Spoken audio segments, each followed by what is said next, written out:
নির্বাচন ভাবনায় আমরা একটু ফোকাস করতে চাই যে নির্বাচন নিয়ে মানুষ কি ভাবছেন। এই প্রশ্নের উত্তর আমরা অনেকখানি সরকার থেকে পেয়ে গেছি, কিন্তু আমাদের সার্ভেটা যখন হয় তখনও নির্বাচনের টাইমলাইন ঘোষণা হয়নি। আমরা মানুষকে জিজ্ঞেস করেছিলাম আপনাদের প্রেফারেন্স কখন, আপনারা কখন নির্বাচন চান। আমরা দেখি যে 32 এবং 12, তার মানে 44% মানুষ ফেব্রুয়ারির আগে নির্বাচন চাচ্ছেন। বেশিরভাগই চাচ্ছিলেন এই বছরের মধ্যে নির্বাচন, 32%, নট বেশিরভাগ, বাট 30-32%। আর আরো একদল একটু দেরি করতে রাজি। আমরা দেখছি যদি আমরা আগামী বছরের মাঝামাঝি এবং ডিসেম্বর এবং তারপরের কথা বলি, সেখানে আমরা দেখছি 25+11, যেটা আমরা বলছি 36% মতো রিপোর্ট। এখানে বাকি উত্তরগুলাতে যে 16% আমাদেরকে জানি না বলার, জানি না উত্তর দিয়েছে। আমরা যখন পরবর্তীতে জিজ্ঞেস করি মানুষ কি ভাবছেন, মানুষকে মনে করেন যে এই যে জাতীয় নির্বাচন হবে সেটা সুষ্ঠু, অবাধ, নিরপেক্ষ হবে, 70% বলেন যে তারা আশাবাদী নির্বাচন সুষ্ঠু এবং নিরপেক্ষ হবে। কিন্তু এটা লক্ষণীয় যে এরকম অন্তর্বর্তীকালীন সরকার থাকার পরেও এবং মানুষের নির্বাচন নিয়ে আশাকাঙ্ক্ষা থাকার পরেও 15% মানুষ কিন্তু এখনো ভাবছেন নির্বাচন সুষ্ঠু হবে না। সো এটাও একটা কনসার্ন যেটা আমরা এখানে হাইলাইট করতে চাই।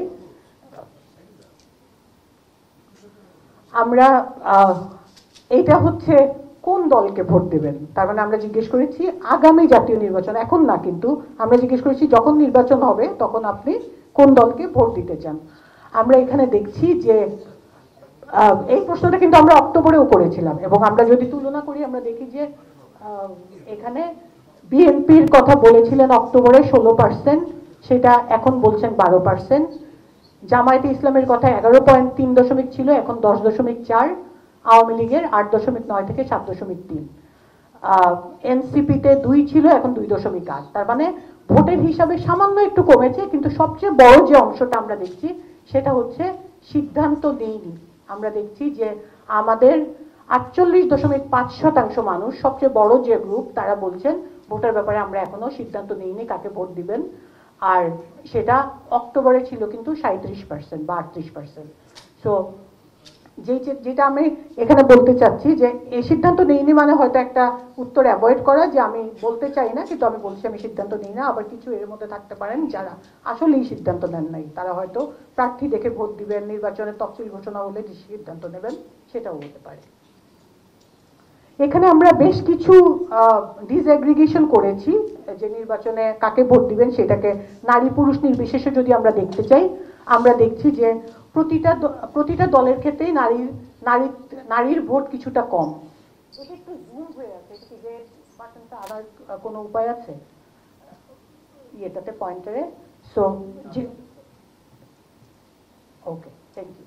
তো এখানে আমরা দেখছি যে পুরুষ যেখানে বলছেন 14% ধরেন বিএনপিকে দিব, নারী বলছেন 9। প্রতিটা দলের ক্ষেত্রেই নারীর ভোট কিছুটা কম, এবং সিদ্ধান্ত না নেওয়ার হারও নারীদের মধ্যে বেশি। যেখানে পুরুষদের মধ্যে সিদ্ধান্ত নেইনি বলেছেন 43%, নারীদের মধ্যে তার থেকে প্রায় 15% পয়েন্ট বেশি বলছেন যে আমরা সিদ্ধান্ত নেইনি। সেটা প্রায় 55% নারী এখনো বলছেন সিদ্ধান্ত নেইনি। সো নারী ভোটারদের ব্যাপারে ভাববার অবকাশ রয়েছে। আর একটা বড়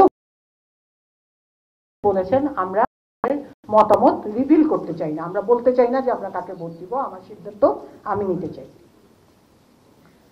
এই ট্রেন্ডটাই যদি আমরা শহর গ্রামে দেখি, আমরা কি দেখছি? আমরা দেখছি যে সিদ্ধান্ত না নেওয়ার হার গ্রামে সামান্য বেশি। শহরে 47% বলছেন সিদ্ধান্ত নেইনি, গ্রামে বলছেন 49%। আর যে বড় দলগুলা, প্রতিষ্ঠিত দলগুলার ভোটের হার আমরা দেখছি বিএনপি, জামায়াতে ইসলামী এবং আওয়ামী লীগ প্রত্যেকেরই গ্রামে একটু বেশি, যেটা এইখানে আমরা দেখতে পাচ্ছি, আর শহরে একটু কম কম্পারেটিভলি। আর এনসিপির ভোট যদি আমি আলাদা করে বলি, যে গ্রামে বরং তাদের পরিচিতি একটু কম, আর শহরে তার থেকে 1% পয়েন্ট বেশি।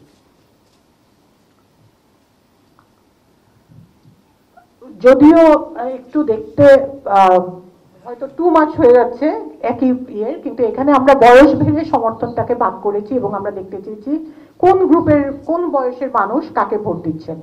আমরা দেখি যে যদি আমরা 27 বছরের নিচে যারা, তাদের ভোট দেখি, তাদের মধ্যে দেখেন প্রতিষ্ঠিত দলের ভোট সামান্য কম, যদি আমরা বিএনপির ভোট দেখি, কিন্তু বিএনপির ভোট আবার যত বয়স বাড়ছে কনসিস্টেন্টলি বেড়ে যাচ্ছে।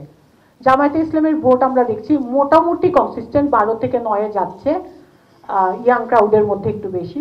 আওয়ামী লীগের vote is very, I think একই রকম 7 থেকে 8%-এর মধ্যে।